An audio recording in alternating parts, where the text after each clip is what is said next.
subscribe. Tariq Radio.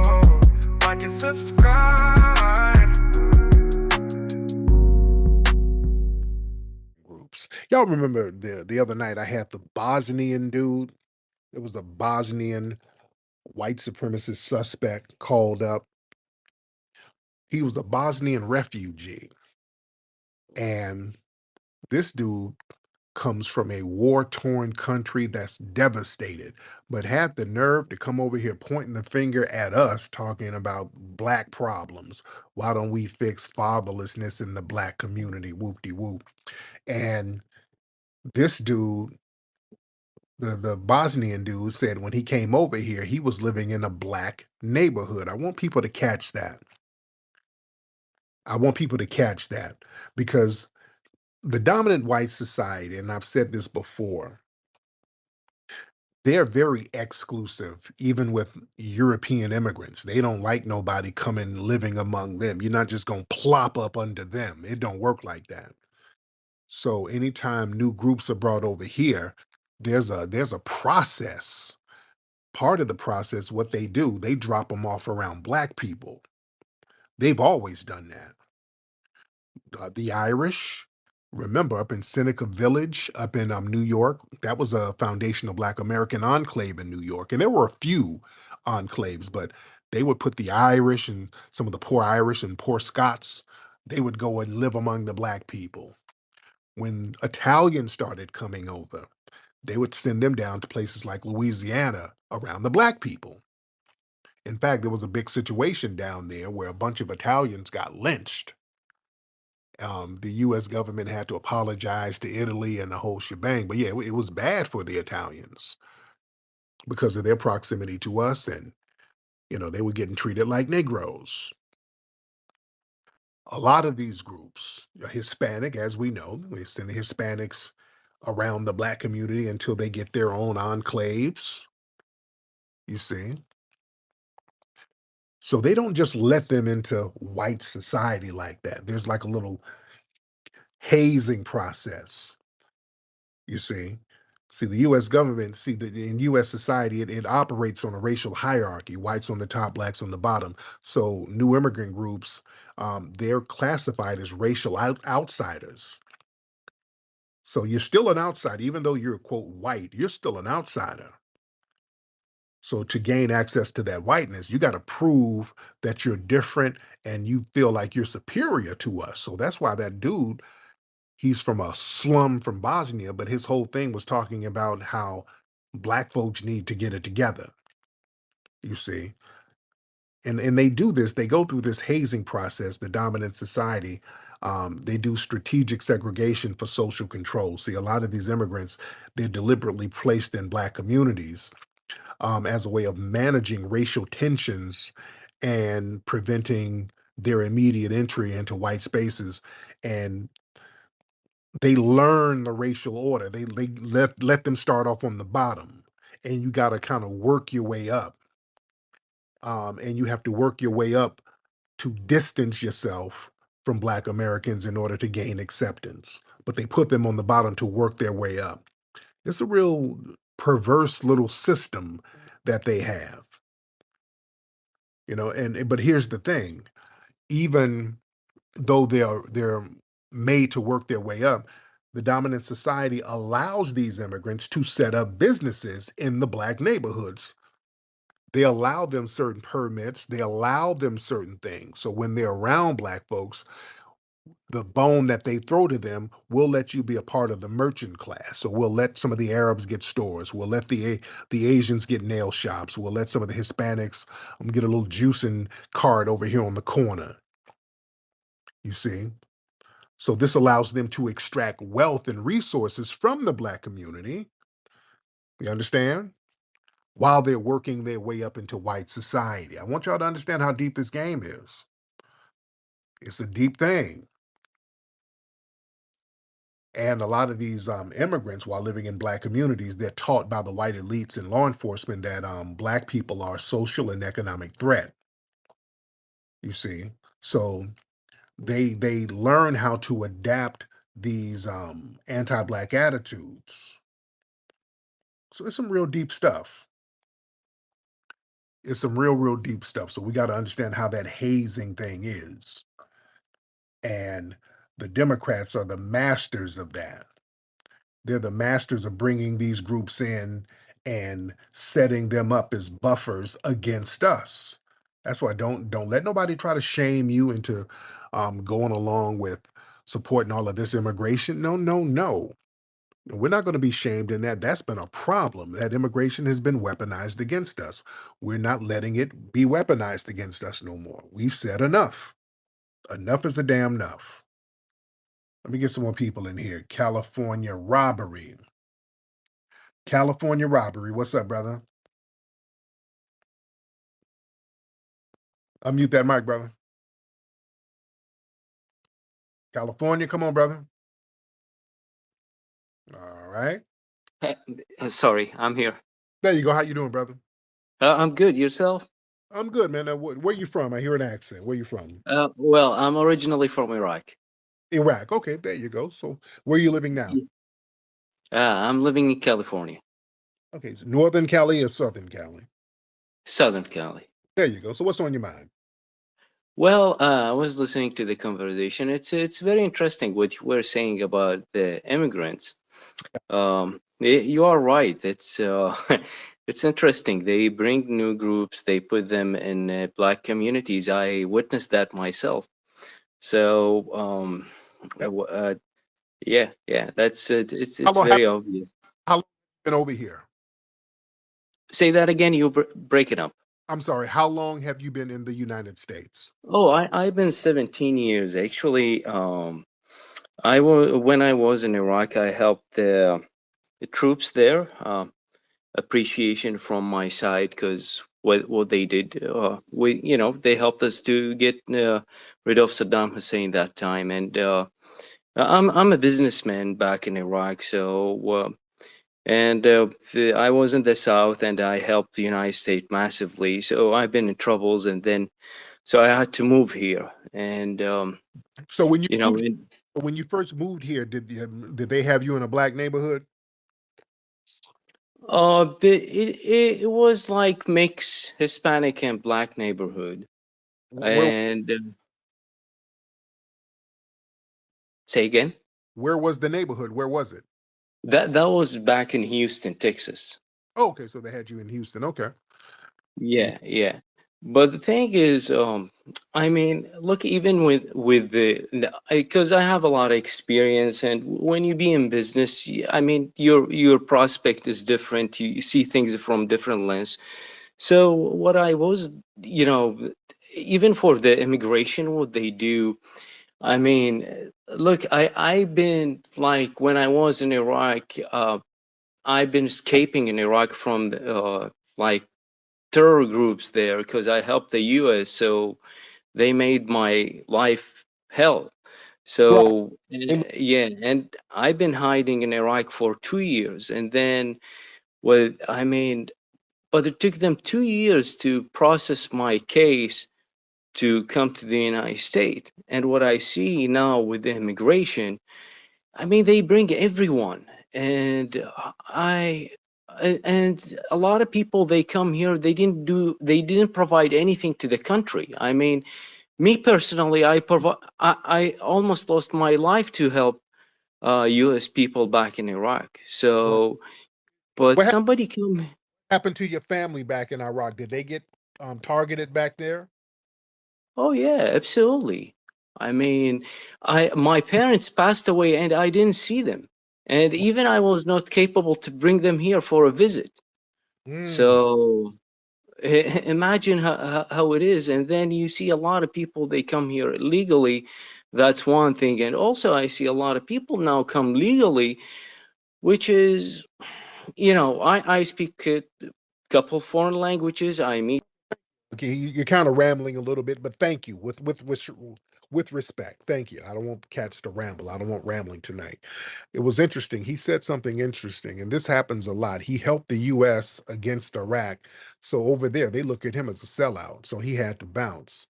The U.S. will do that. They did that with a lot of Vietnamese um, During the Vietnam War, there were Vietnamese people who were over there helping the US government. So the US government had to get them up out of there because their families are going to be targeted for being sellouts. That's why there were so many Vietnamese over here. Right after That's why you notice right after there's a war, the US is fighting somebody, all of a sudden they'll bring people who they're fighting, they'll bring a bunch of them over here. Those were the ones who sold out their folks over there. I want y'all to feel me. Those are the ones who sold their people out over there. Just like this gentleman said, he was, and I'm not putting judgment on him, but over there in Iraq, they feel like he sold them out. So that's why his family is targeted. He had to bounce. So, and this dude, I want y'all to listen to what they're saying. He said he didn't even see his family passed, his parents passed. He didn't even get to see him, didn't get to basically go to the funeral or nothing. He had to abandon his family. I want y'all to soak that in for a minute. So a lot of these people, they have to do whatever they need to do in their minds to get the hell out of there and come over here. These people, they've turned on their own folks in order to get a come up. Family, how do you think these people will act with us? If they'll flip on their own people, they'll flip on us. At the drop of a hat, I want y'all to really soak that in. I want y'all to soak that in. They will drop a dime on us, flip on us. They won't have no codification with us. That's why it's important for us to stay on code with each other. It's very important for us to stay on code. Let's get Israelite. Let's get Israelite in the building. I see Israelite raising his hand. What's up, Israelite? Hey, Tariq, man, thanks for bringing me up. Yes, sir. Yeah, man, I just wanted to talk about, that, that girl, like she's definitely, you could tell she has pure hatred for foundational Black Americans. Oh, yeah. And just about the Trump thing, man, like everything he doing, like you said, he ain't doing nothing to hurt us.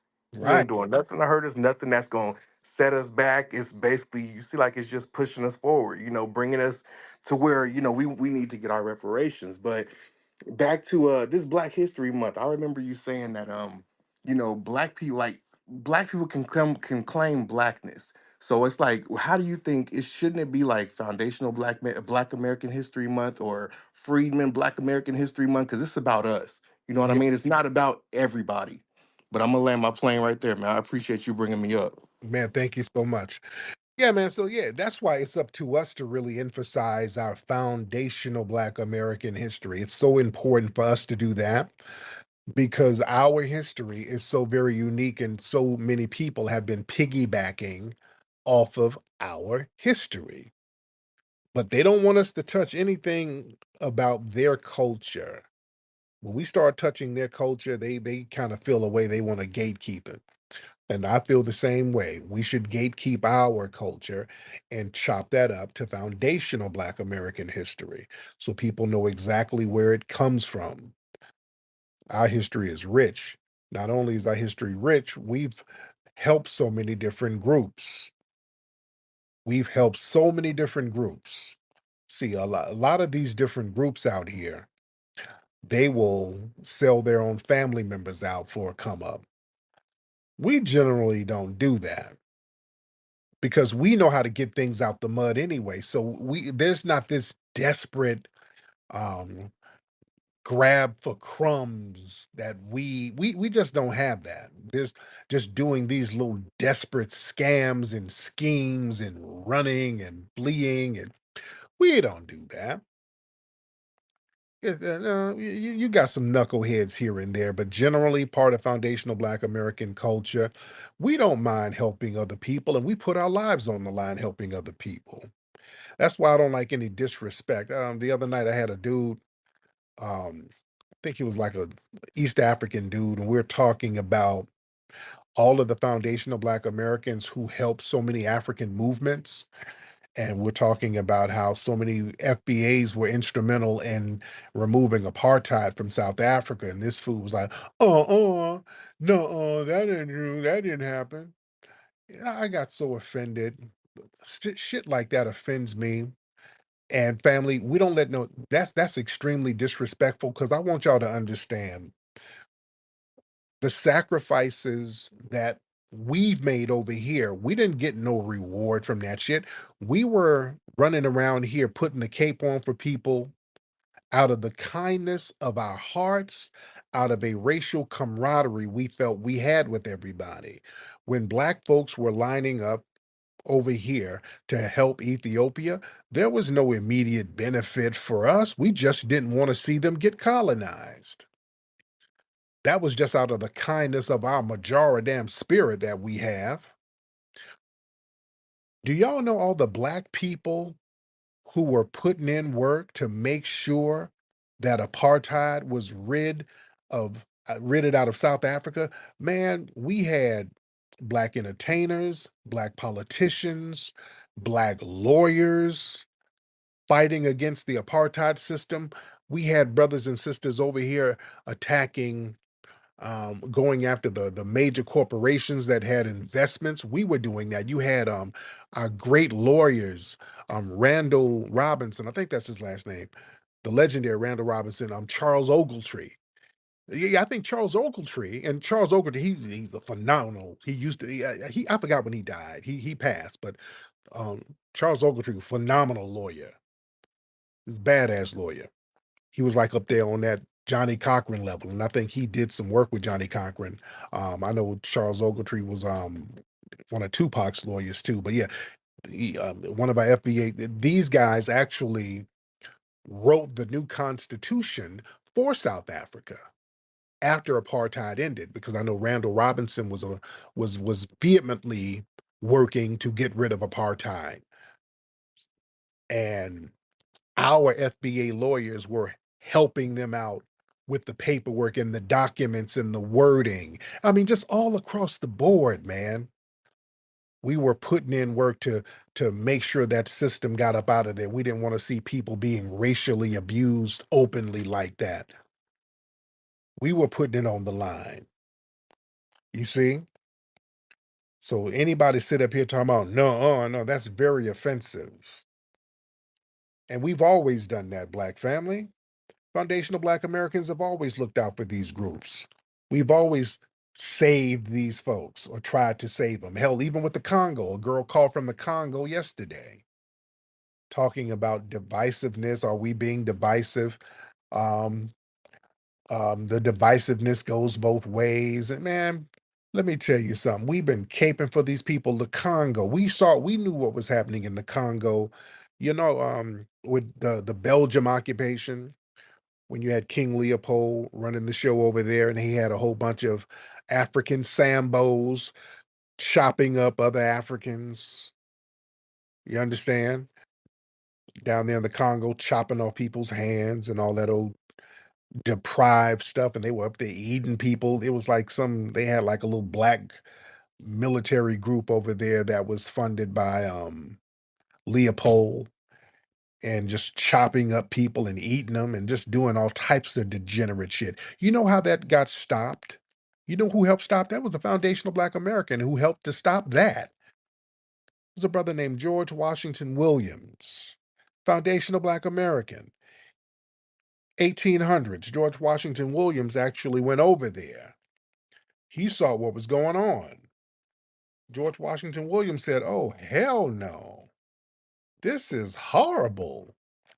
Y'all got to stop this bullshit." So he started writing letters, and he sent letters to King Leopold. He put some of his letters in the media in Europe and in America, giving a rallying cry saying, we need to form international organizations to stop what's going on in the Congo.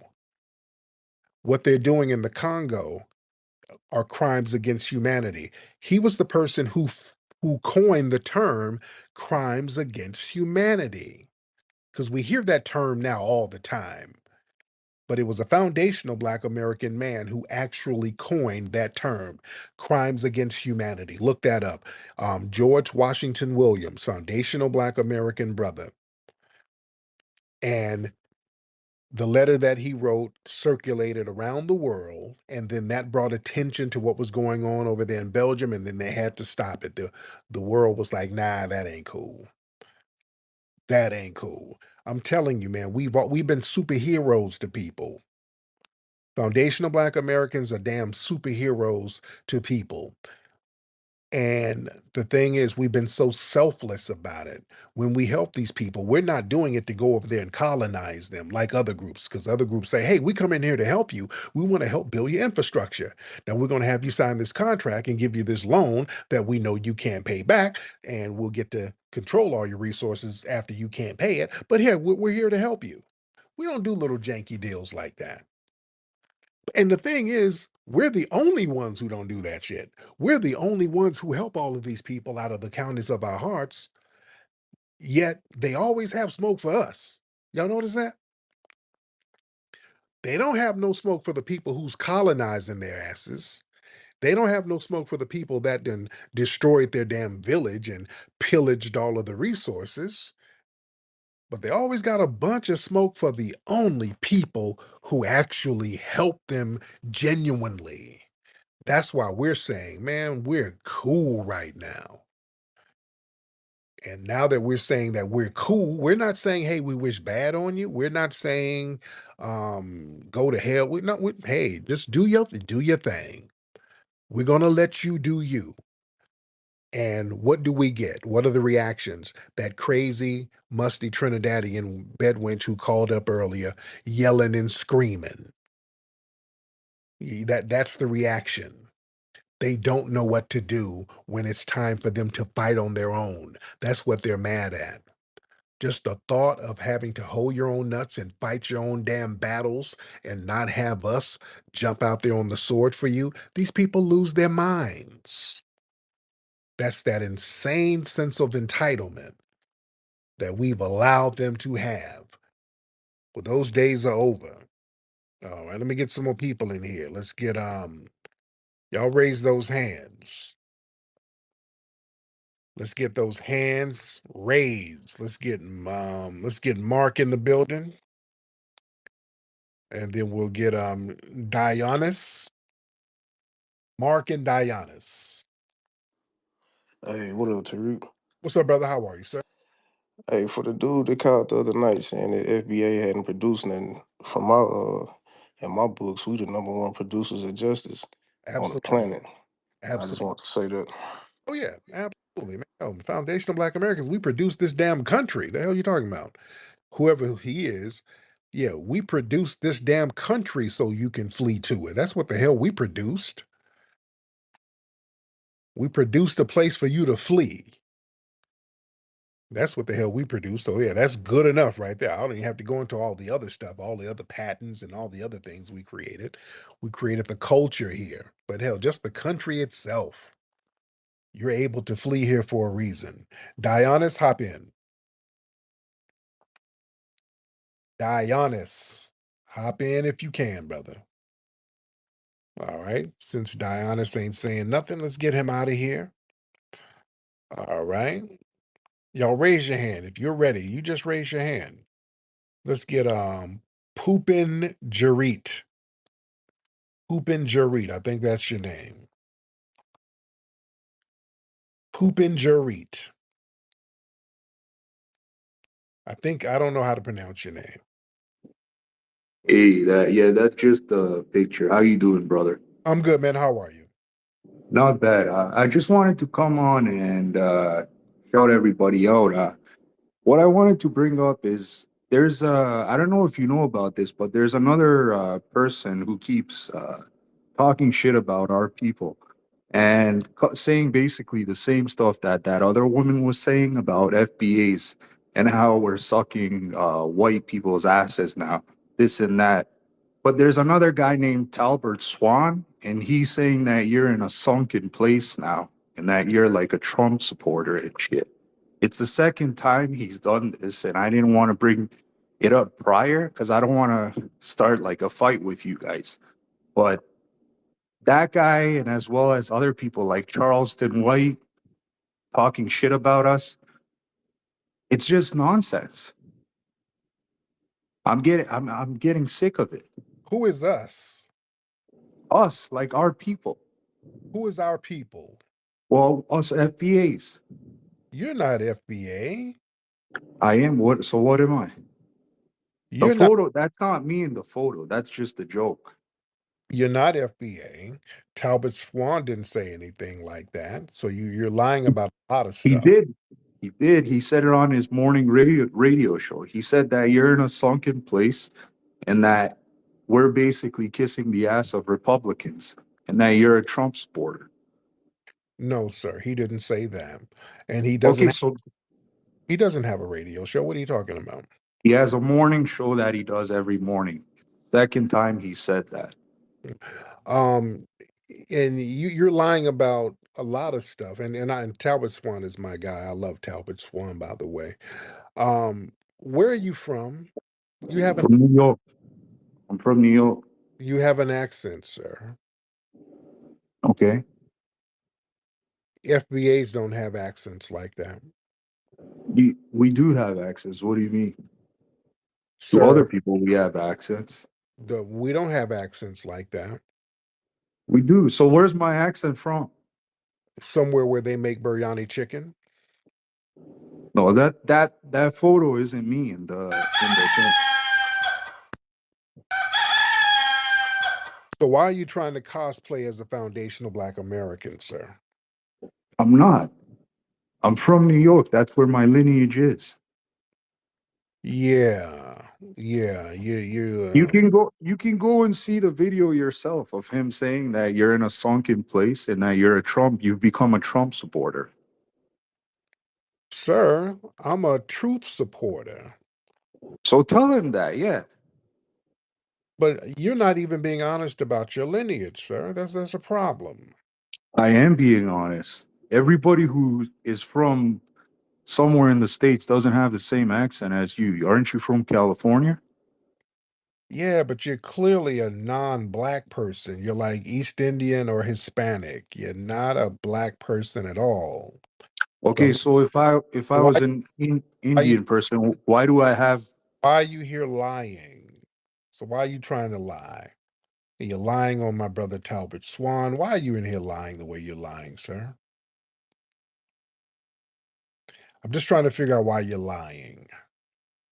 And liars lie, as Cat Williams says. Hey, nobody knows why they lie. A lie, their job is to lie. Liars lie. So you might just be a liar who's lying. It's Okay, so then okay. You just okay. Now, yeah, I'm bored because now you're just wasting time. Okay. Yeah. From New York Times best-selling author Tariq Nasheed comes Foundational Black American Race Baiter, the groundbreaking book shaking up the conversation on race in America. As one of the most influential voices for Black Americans today, Nasheed exposes the tactics used to manipulate, subjugate, and control Black communities. In this powerful read, Tariq Nasheed equips you with the knowledge to resist injustice and reclaim your narrative. Don't miss out on the book that's redefining the game. Foundational Black American Race Baiter, available now at officialfba.com. Get your copy today.